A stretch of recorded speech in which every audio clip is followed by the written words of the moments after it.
Bismillahirrahmanirrahim. Assalamualaikum warahmatullahi wabarakatuh.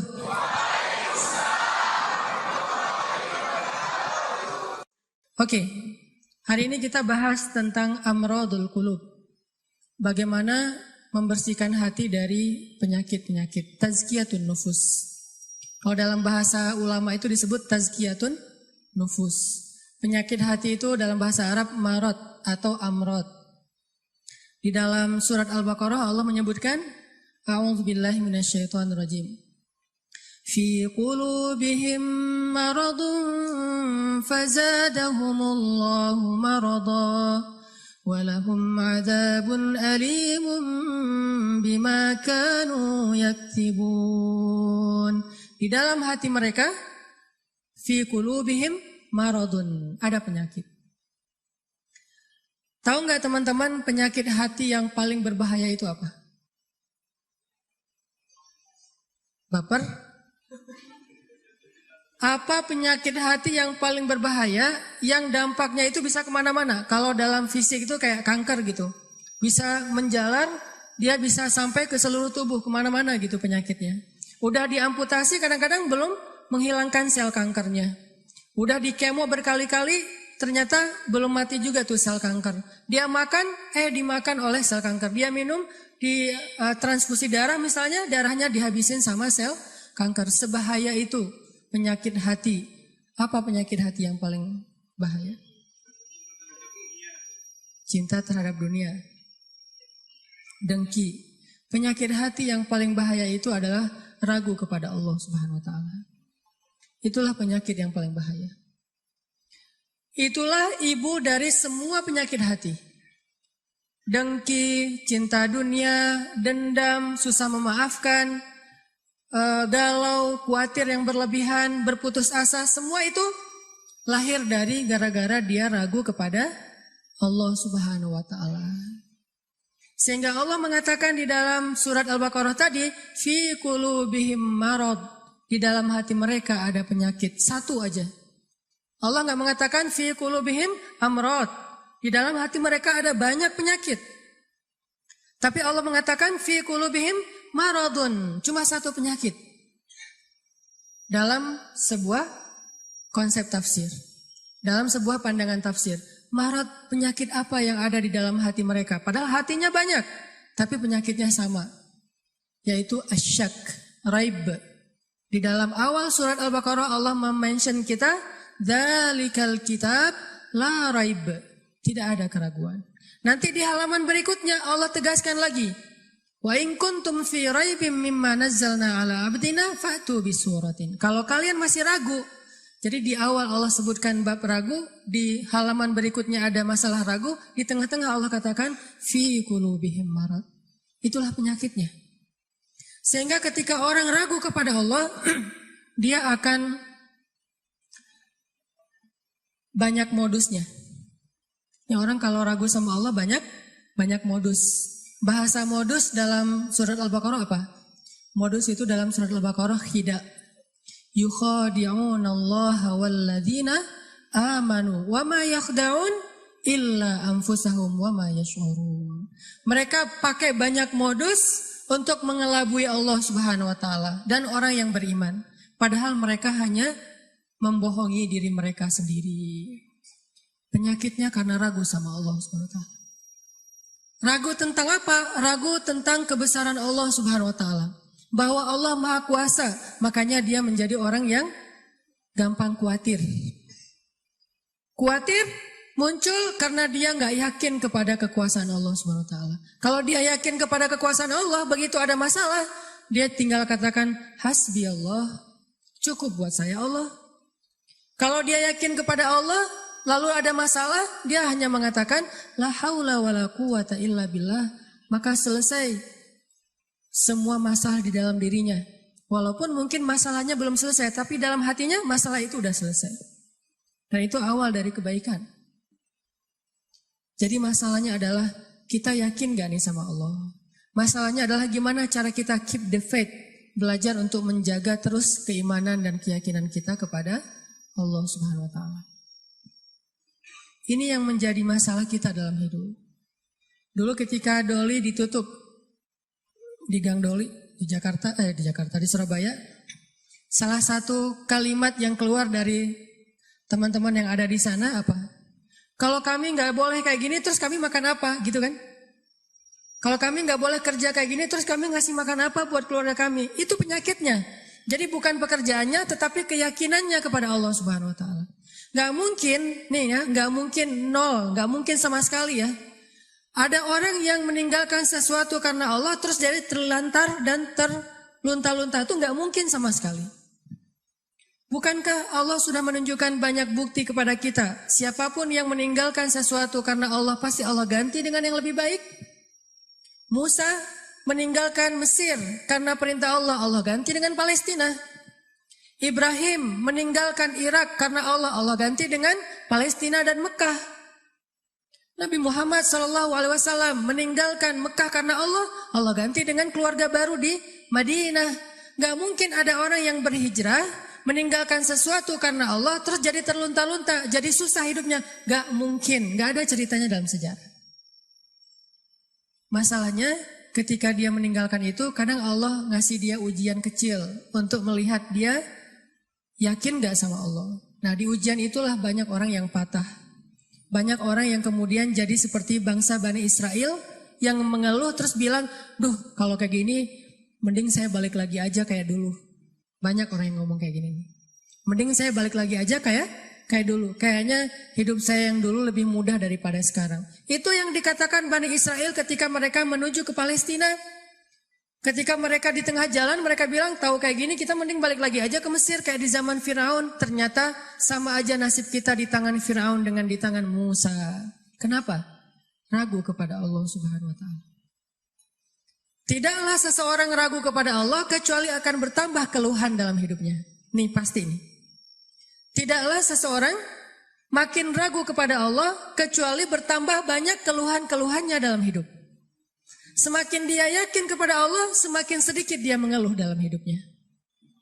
Semakin yakin dia kepada Allah, semakin sedikit dia mengeluh dalam hidupnya. Makanya teman-teman, masalah paling besar dalam hidup kita itu, terutama masalah hati adalah ketika kita ragu kepada Allah Subhanahu Wa Taala. Kalau kita lagi galau tentang satu masalah, jalan keluar yang pertama yang harus teman-teman cari itu adalah Allah Subhanahu Wa Taala. Coba tanya kepada Allah, coba baca ayat-ayat Allah, gimana cara mengobati galau atau masalah di dalam hati kita. Jadi obat hati itu adalah yakin kepada Allah. Dan cara yakin kepada Allah, baca firman-firman Allah Subhanahu Wa Taala. Allah berjanji di dalam banyak ayat untuk bisa menjadi iman, menambah faith, menambah keyakinan di dalam hati kita. Tinggal kita baca aja. Banyak banget ayat-ayat kayak gitu. Teman-teman bisa baca minimal banget teman-teman bisa baca di surat Hud ayat 6. Coba baca surat Hud, surat 11 ayat 6. Ini juga ayat untuk ngecas iman kita. Apa kata Allah di ayat 6 surat Hud? Bismillahirrahmanirrahim. Wa ma min dabbatin fil ardi illa 'ala Allahi rizquha wa ya'lamu mustaqarraha wa mustawda'aha kullun fi kitabim mubin. Gak ada satupun hewan yang melata di muka bumi illa 'alallahi rizquha, kecuali Allah yang menjamin rezeki bagi mereka. Terus kenapa kita khawatir?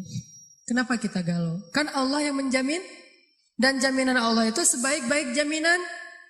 Dijamin oleh perusahaan asuransi atau finance, itu aja kita udah yakin gimana dijamin oleh Allah Subhanahu Wa Taala. Kayak ada orang yang ngambil asuransi kesehatan, dia gak khawatir dengan sakit. Ada orang yang mengambil asuransi kendaraan, dia nggak khawatir kelecet atau terjadi kecelakaan, dirampok atau dicuri kendaraannya. Ada yang total loss only misalnya atau all risk, Dia nggak khawatir. Kenapa? Ada yang menjamin. Ada orang yang mengambil asuransi pendidikan. Dia nggak khawatir dengan harga pendidikan yang semakin mahal karena ada jaminan. Kalau kita masih sering ragu dan sering khawatir dengan hidup kita, berarti kita nggak yakin dengan jaminan Allah Subhanahu Wa Taala.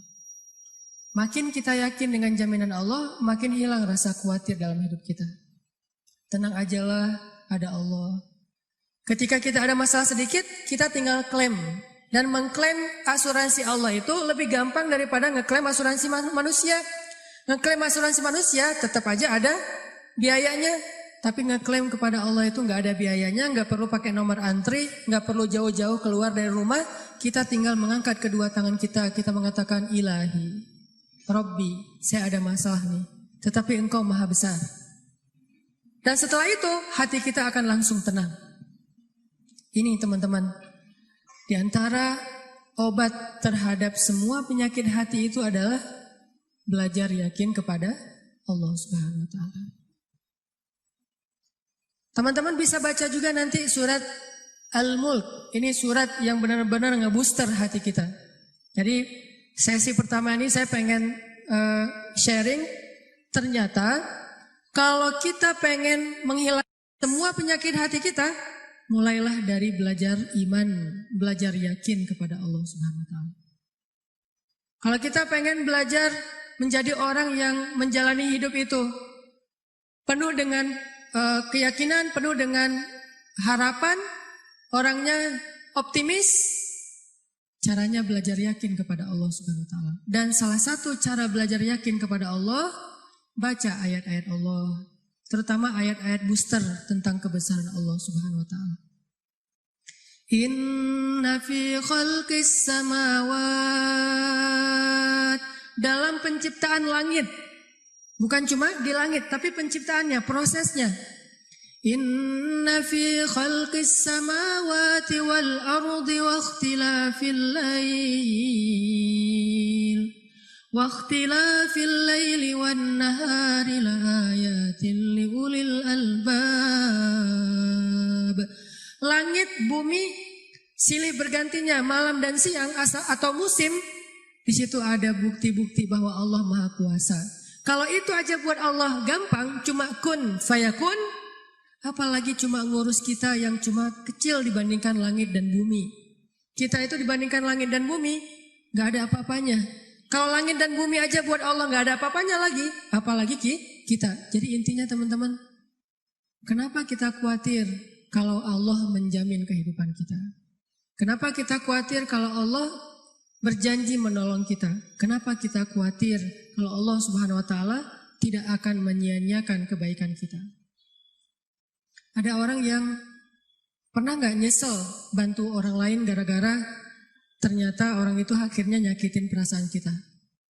Duh, saya nyesel dulu bantu dia. Duh, saya tahu gitu gak bakalan saya mau baik-baikan sama dia. Duh, nyesel juga saya kemarin udah nolongin dia segala macam. Nyesel juga saya kemarin ngasih tahu ke dia. Ternyata ujung-ujungnya dia malah menyakiti saya, mengkhianati saya, nikung saya dari belakang. Gimana? Apakah kita merasa amal kita jadi sia-sia? Enggak. Kalau kita bertransaksi dengan makhluk, mungkin sia-sia. Tapi kalau kita berdagang dengan Allah, enggak ada yang sia-sia. Sehingga tetap tenang. Lagi-lagi baliknya ke Allah Subhanahu Wa Taala. Begitu kita merasa dikhianati, disakiti, ditikung, dianggap bukan siapa-siapa, enggak ada apa-apanya, kita tinggal mengatakan hasbi Allah, bagi saya cukup balasan dari Allah Subhanahu Wa Taala, bukan balasan dari manusia. Ini teman-teman untuk sesi pertama tentang amradul qulub fi qulubihim marad. Salah satu penyebab kita sering gak nyaman dalam hati kita itu, dan kalau hati udah gak nyaman, pasti yang lain ikut gak nyaman.